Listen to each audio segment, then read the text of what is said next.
Sahabat DKB, di dalam penyejuk hati tanggal 22 Juli 2020 yang lalu, saya telah menyampaikan bagian pertama dari hal yang dapat menolong kita untuk memaafkan tanpa batas. Bertolak dari perkataan Tuhan Yesus dalam Matius 18 ayat 22 yang berbunyi, "Bukan, aku berkata kepadamu, bukan sampai 7 kali, melainkan sampai 70 kali 7 kali." Dari sini kita mengetahui bahwa kita harus mengampuni tanpa batas. Nah, dalam episode terakhir dari refleksi kita tentang memohon dan memberi maaf ini, saya akan menjelaskan bagian kedua dan ketiga dari hal yang dapat menolong kita memaafkan tanpa batas, yaitu tempatkan diri pada posisi orang lain.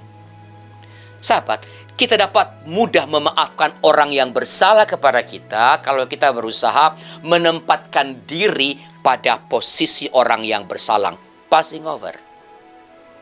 Belajarlah mengajukan dan menjawab pertanyaan-pertanyaan reflektif seperti ini kalau mau belajar mengampuni atau memaafkan tanpa batas. Kalau saya yang bersalah, apa yang saya harapkan dari orang yang kepadanya saya bersalah? Kalau saya melukai seseorang, apa yang saya harapkan dari dia yang saya lukai? Kalau saya menyakiti hati pasangan saya, apa yang saya harapkan ia lakukan bagi saya?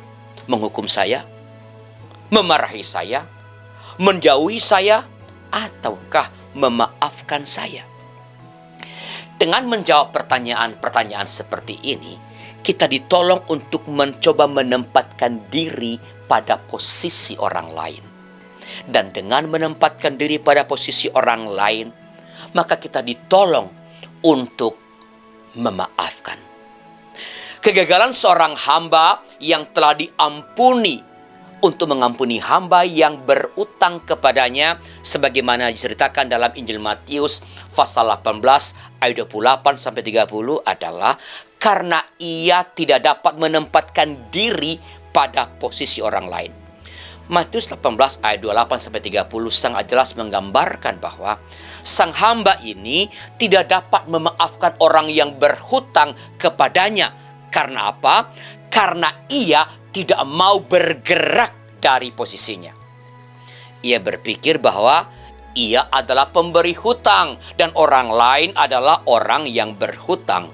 Padahal ia sendiri adalah orang yang berhutang ketika berhadapan dengan sang raja yang memberi hutang kepadanya. Ini yang kedua. Yang ketiga, sadarilah bahwa setiap orang pasti punya alasan ketika melakukan kesalahan. Kita dapat memaafkan kalau kita sadar bahwa setiap orang pasti punya alasan ketika melakukan kesalahan. Apakah kita setuju atau tidak setuju pada alasannya, itu adalah soal lain.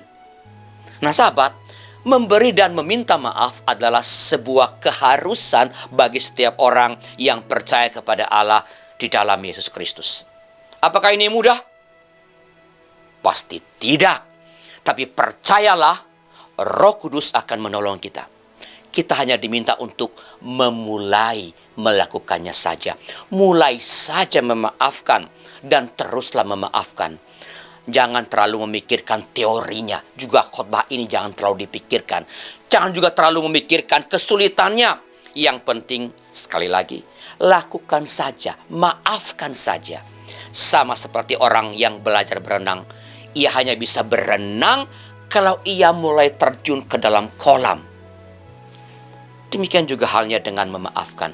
Kita hanya bisa memaafkan kalau kita mulai memaafkan. Maka, untuk yang ketiga kalinya, mulai hari ini, belajarlah memaafkan. Belajarlah memaafkan dan teruslah memaafkan.